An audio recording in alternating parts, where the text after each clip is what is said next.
Pangatlong beses ko nga ng paghuhulog to ng plastic bottles, mga beshi. At first time ko naman nasubukan na pumunta dito ng gabi. At dito ko nakita na mas mahaba pala ang pila sa gabi, mga beshi. Kasi nga naman, sa gabi lang may time ang mga kabayan na maghulog ng plastic bottles. Dahil nga may kanya-kanya silang trabaho sa araw. Kaya naman sa gabi talaga nagkakasabay-sabay pumila ang mga kabayan. Madala nga lang ang ibang lahi. Sabi nga nila, inaabot sila ng magdamag sa pila. At totoo nga naman talaga, alas 6 ako ng hapon pumila, nakauwi ako 11 ng gabi. At marami pang ang mga kabayan ang kasunod ko sa pila. At bigla nga lumitaw si Beshing France na napakasipag mangolekta ng plastic bottles. Nakakabilib nga ang kasipagan niya. Pagkagaling niya sa trabaho, diretso agad siya dito para maghulog ng plastic bottles. Ayan nga at nagpaalam muna at mangongolekta pa daw siya sa mga restaurant. At bukod nga sa pangongolekta niya ng plastic bottles sa mga restaurant, nangongolekta na rin pala siya sa mga basurahan. Kinarir mo na talaga, Beshing France. Nakakahanga nga yung ganitong pagtsatsaga at hindi nahihiya. At hindi nga talaga natin to dapat ikahiya dahil totoong may pera sa basura.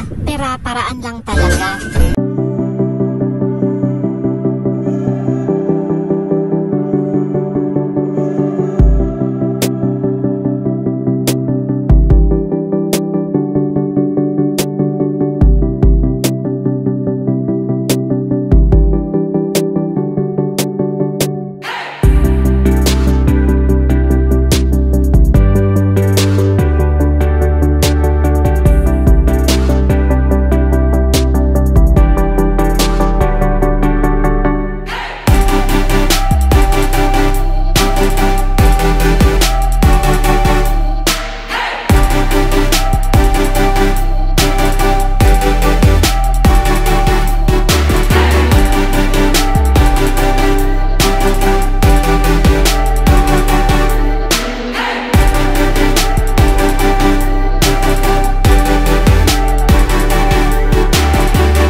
Balik nga tayo sa pila, mga beshi. Napagod na nga ako kakatayo kaya naupo naman ako habang nakapila. Hindi ka naman masyadong mabobore dito sa pag-aantay kasi marami kang mga makakasabay na mga nagmamaritesan. Natatawa ka na lang sa iba't ibang kwento nila. At bigla nga dumating itong si Sisi na may dalang food. Baka nga daw magutom ako sa sobrang haba ng pila. Sobrang supportive yarn. Lalo na at siya ang taga-kolekta ng mga plastic bottles na hinuhulog ko. Tuwing umuwi nga siya galing sa work, may bit-bit siyang mga plastic bottles. At bukod doon, nangungulekta din siya sa accommodation ng mga kawork niya. O diba, business partners kami. At mabalik naman nga tayo sa pila. At eto nga, after 3 hours nga ng pag-aantay, sa wakas, nasalang na rin ako. Mas mahaba pa nga yung oras ng pag-aantay sa pila kaysa sa paghuhulog ng mga plastic bottles sa machine. Alas 11 na nga ako ng gabi natapos dito at kasunod ko naman si Beshing France. At yan na muna ang aking kwento for today's video.